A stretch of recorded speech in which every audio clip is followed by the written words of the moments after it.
안녕하세요 여러분, 반갑습니다. 누구나 이해하시기 쉽게 기업에 대한 정보를 전달드리고 있는 대기업 김아지 멘토입니다. 오늘 데이터 솔루션 같이 한번 좀 살펴보겠습니다. 지금 현재 굉장히 좀 지지부진한 주가의 흐름의 연속인데 그나마 좀 다행으로 오늘 장에서 이탈했던 11선 이평선 위로 올라와 주는데 성공을 했습니다. 자, 근데 그 이유가 여러분들 뭐 이 데이터 솔루션 관련된 개별적인 어떠한 호재거리가 있어서 그런 게 아니라 가장 최근에 데이터 솔루션이 급등을 맞이를 했을 때가 여러분 언제였죠? 4월 1일자였죠. 이때 당시 오픈 AI와 마이크로소프트가 130조 원이 넘어가는 이 종 엄청난 규모의 데이터 센터를 구축을 할 것이다. 이런 이슈가 같이 나오면서 데이터 솔루션이 엄청나게 좋은 모습을 보여주었거든요. 근데 이제 좀 그러고 있다가 뭐 그러한 관련된 이슈들이 뭐 계속해서 나오는 게 아니라 지속이 되지 않고 좀 어쩌면 좀 단편적인 이슈로서 시장에 작용을 했었기 때문에 주가가 좀 이렇게 확 올라갔다가 재료를 좀 기다리는 모습을 보여주다가 좀 어느 정도 이렇게 좀 지금은 지지부진한 모습을 보여주고 있는 흐름이었잖아요. 근데 오늘 어느 정도의 주가 상승이 나와주면서 그동안 이탈했던 11선 다시 한번 복귀해준 데 성공했습니다. 자, 그 이유가 여러분들 이 대규모 데이터 센터 투자를 결정한 마이크로소프트의 순차적인 행보들이 이제 좀 하나 둘씩 기사화가 되고 있기 때문이거든요.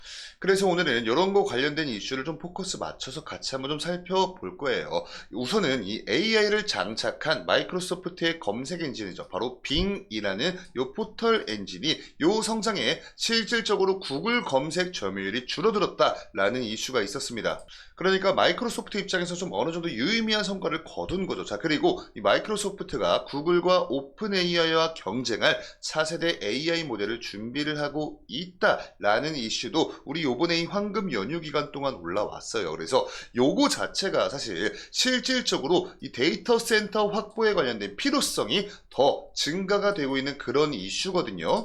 그래서 굵게 놓고 보자면 요 두 가지 이슈로 인해서 국내의 데이터 센터 관련주 중 하나, 이 데이터 솔루션이 어느 정도 좀 수혜를 받으면서 굉장히 좀 어떻게 보면 간접적인 수혜를 좀 기대하는 그런 수급이 들어오면서 오늘의 주가 상승이 있었다. 이렇게 좀 풀어서 설명을 드릴 수 있을 것 같습니다. 그래서 오늘 영상에서는 이런 부분 같이 한번 좀 살펴보는 시간을 가져보도록 하고요. 본격적인 영상 시작에 앞서서 저희 대기업은 우리 여러분께 뭐 어떠한 것도 요구하지 않습니다. 뭐 돈을 보내세요, 아니면 문자를 보내세요, 뭐 이런 것들 하지 않죠. 정말 팩트 기반한 정말 이 기업에 관련된 정보를 전달드리고 있는 이 정보 제공 채널이기 때문에 우리 여러분들의 많은 응원과 성원과 지지가 필요합니다. 뭐 힘이 나는 댓글도 좋고요. 영상에 좋아요 버튼으로 화답을 해주셔도 너무나 감사할 것 같아요. 그래서 한 번씩만 부탁드리면서 본격적으로 영상 시작해 볼게요. 우선 요 이슈 먼저 한번 좀 보겠습니다. 마이크로소프트가 구글과 자회사인 오픈 AI와 경쟁을 할 AI 모델을 준비를 하고 있다. 오늘자로 올라왔던 이슈이고요. 이렇게 간단히 한번 좀 보시면 마이크로소프트가 구글과 이 오픈 AI와 경쟁을 할 자체 대규모 인공지능 모델을 준비를 하고 있다는 거죠. 여러분, 구글은 제미나이라는 생성형 AI가 있고요. 오픈 AI는 챗 GPT가 있죠. 자, 여기에 대항할 수 있는 자체 대규모 인공지능 모델을 준비를 하고 있다는 겁니다. 자, 마이원이라고 불리고 있고요. 구글이 이 딥마인드 공동 설립자이자 AI 스타트업 인플렉션의 최고 경영자를 지낸 이 무스타파 슐레이만이라는 분이 이 해당 프로젝트를 이끌고 있다고 합니다. 그래서 마이크로소프트는 이르면 이달 진행되는 이 개발자 회의에서 이 새로운 모델을 선보일 수 있다고 이야기를 하고 있어요. 자, 그래서 이렇게 놓고 보시면요. 지난달에 마이크로소프트는 파이3 미니를 출시를 한 적이 있습니다. 이 마이1은 근데 약 5천억 개의 매개 변수를 가진 것으로 알려져 있고, 오픈 AI의 챗 GPT-4 같은 경우에 1쪽에 이 5천억 개 곱하기 2배죠. 1쪽의 매개 변수보단 작지만 그래도 이 파이3 미니의 38억 개 매개 변수보단 훨씬 더 크다라고 설명을 하고 있어요. 이 파이3 미니에 대해서 좀 간단히만 부연 설명드리면요, 여러분. 그냥 한마디로 가성비였습니다. 가성비. 그리고 LLM 체계가 아니라 요 앞에 S자가 붙은 소형. 이 LLM이 라지 랭귀지 모델의 약자거든요. 근데 이 파3 미니 같은 경우에 말 그대로 이 가성비를 극강으로 끌어올리기 위한 그런 제품이어서 앞에 S, 그러니까 라지 대신 S가 붙으면서 소형 언어 모델이다. 이렇게 이해를 하시면 좋을 것 같아요. 자, 그리고 이렇게 이 구글이 검색 시장 점유율이 2%가 하락을 했다라는 이슈가 있습니다. 이게 바로 AI를 결합한 이 마이크로소프트의 빙, 요게 이제 성장을 함에 따라서 구글의 점유율을 뺏기고 있다라는 거거든요. 그러니까 그동안은 그 누구도 예상하지 못했던 결과들이 지금 하나하나 나오고 있는 겁니다. 사실 뭐 요거 관련된 내용은 이 헤드라인이 전부라고 보셔도 무방해요. 근데 제가 여러분께 드리고 싶은 말씀이 뭐냐면 이 빙이라는 요 포털 검색 엔진에 챗 GPT가 여러분 적용이 된 겁니다. 근데 이 챗 GPT 같은 생성형 AI의 성능을 끄집어 올리기 위해선 많은 매개 변수와 더불어서 굉장히 얘네가 학습을 많이 해야 할 이 데이터 있죠. 데이터가 엄청나게 많이 필요하거든요. 근데 그래서 이 데이터 앞에 빅자가 붙어요. 그래서 엄청나게 많은 매개 변수와 더불어서 이 빅데이터가 필요한데 어찌됐건 이 빅데이터를 응용을 하기 위해서는 데이터 센터가 필수적으로 필요할 수밖에 없다라는 겁니다. 이 빅데이터를 저장을 하건 송신을 하건 수신을 하건 뭐가 됐던 간에 엄청나게 많은 양의 이 데이터를 동시에 처리하기 위해선 이 데이터 센터가 무조건적으로 필요하다. 자, 근데 4월 1일자로 오픈AI와 이 구글이 오픈AI와 마이크로소프트가 손을 잡고 130조 원이 넘어가는 규모의 데이터 센터를 구축할 것이다 라는 이슈가 나오고 나서부터 그 다음부터는 이슈가 나오지 않았어요. 자, 그게 우리 데이터 솔루션의 주가 조정으로도 좀 어느 정도 이어졌다. 이렇게 우리가 지금 현재 보고 있잖아요. 근데 뭐 직접적으로 오픈AI와 뭐 마이크로소프트가 다시 한번 이 데이터 센터 관련한 어떤 이슈가 나오는 건 아니지만 이러한 내용들로 하여금 우리가 이제는 유출을 해볼 수가 있어야 합니다. 그러니까 이 시나리오를 연결을 할 줄 아셔야 돼요. 어찌되었건 이 빙으로 인해서 구글의 점유율이 지금 이제 뺏기고 있다는 걸 이 마이크로소프트도 지금 현재 얘네 두 눈으로 확인을 하고 있는 거잖아요. 그러면 이 데이터 센터 관련돼서 이 필요성은 더욱더 이 마이크로소프트 얘네가 자체적으로 절감을 할 것이다 라는 내용입니다. 지금 현재 그러한 시장의 판단 때문에 우리 데이터 솔루션도 좀 간접적인 수혜를 오늘 장에서 어느 정도 보았다. 이렇게 정리를 해서 말씀을 드릴 수 있을 것 같고요. 차트로 넘어서 같이 한번 보시면, 자, 이날이었죠. 이날.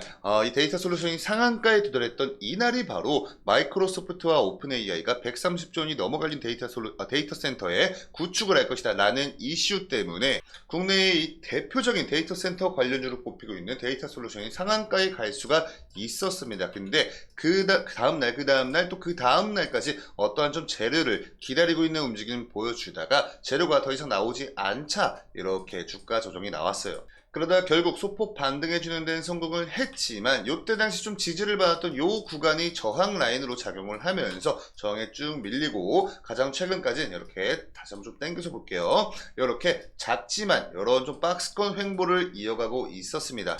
그래도 뭐 너무나 다행인 게 제가 방금 소개를 시켜드렸던 이런 이슈 덕분인지는 몰라도 100%는 모르는 거죠. 그냥 잘 몰라도 어찌되었건 이탈을 했던 이 11선 위로 턱걸이로 종가를 마무리했다. 요거 자체가 일단은 좀 고무적인 성과가 어느 정도 있었다. 이렇게 좀 말씀을 드릴 수 있겠고, 지금 현재 이 주가 추이만 놓고 보셔도 아시겠지만 요쪽 구간에서 계속해서 뭐 연달아 좀 지지를 받고 있는 모습을 보여주고 있어요.